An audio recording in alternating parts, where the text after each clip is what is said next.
juggling these situations. This is not supposed to be easy because it's not easy. And you definitely didn't have all the information that you needed to make like a final decision here. But I heard a lot of people asking the right types of questions. And a lot of those had to do with what has my CMA already done to support this person. And I think that's exactly the types of questions that you should be asking. Because if your CMAs actually haven't given this core member opportunities to develop and the support that is necessary for this core member to kind of move on, or hasn't really kind of alerted them to the seriousness of the pattern that they're seeing, then we actually do, as managers of those people, we actually have a responsibility to make sure that happens before we deem an improvement plan necessary, because that actually could fix the problem. And if it does, then an improvement plan wasn't actually necessary in the first place. It was actually more that we need to manage our staff better around supporting core members in general. Okay. So now we're going to talk about criteria for an effective improvement plan. And so we have 4 criteria here. Anne, can you read these for me, please? Sure. Criteria for an effective improvement plan.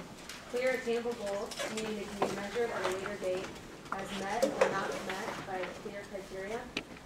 Clear action steps that can be executed by the CN and managed by the CMA. Action steps that will lead to a resolution of a professional or instructional problem.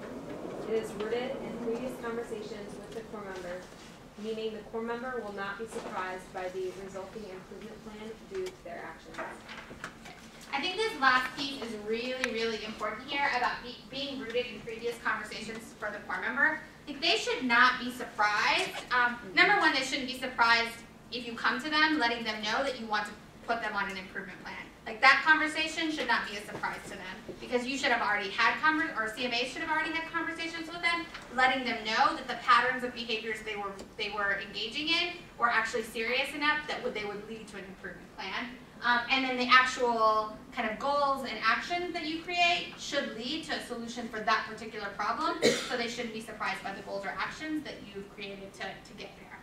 We've also done a lot of work on making sure that we have guidance for creating these goals and actions. Again, a few years back, if you were at Institute, you know that core member advisors were just kind of writing goals and actions that they thought were appropriate, that maybe would lead to these things, and obviously they were trying their very best. But we've actually simplified the process for them a little bit by kind of providing a menu, actually, of goals and related actions that they can take.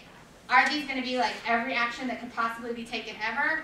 No, absolutely not. Is it a great place for CMAs to start when thinking about what are the goals that my core member needs to meet and what are the actions? Definitely yes. So what I'm actually going to have you do now is take about 5 minutes to review those goals and actions. They are going to be in the next stapled together package in your handout. It says guidance on drafting an improvement plan. So you can actually take about 5 minutes to review the entire stapled together packet. It's page number 79. Page number 79.